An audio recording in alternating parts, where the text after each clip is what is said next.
I think that there are actually a lot of urological conditions that both men and women have that I think women need to pay attention to and make sure that they focus on.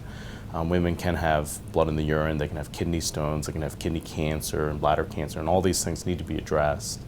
But there are also conditions that are very specific to women that I think are very common that I think a lot of women ignore, and those include issues like incontinence or the leakage of urine, overactive bladder, and prolapse.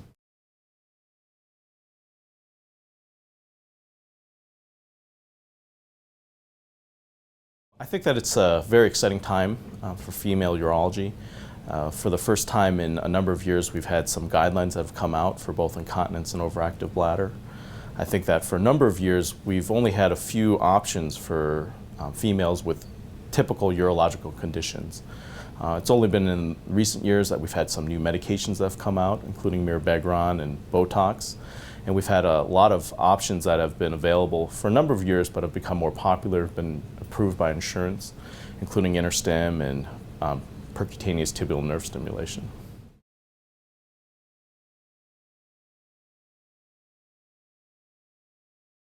For a lot of patients who aren't familiar with what the robot is, it's basically a very complex instrument that is controlled exclusively by the surgeon.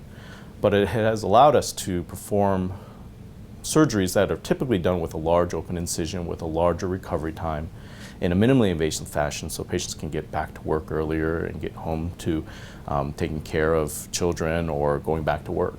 Ultimately, we've been able to convert almost all of our open procedures to robotic procedures.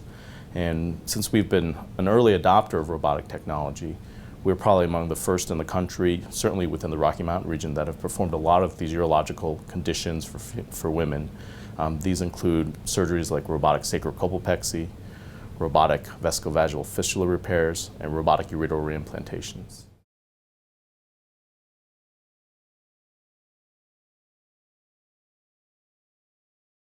We have a PA named Elias Hsu. She is excellent. She focuses almost exclusively on female urological conditions. We have a physical therapist downstairs. We have dedicated nurses and medical assistants that deal specifically with female urological conditions. Here at TUCC, it's a large building. There are a lot of conditions that are treated here. Ultimately, we want to make sure that there's the appropriate level of TLC for a lot of these patients.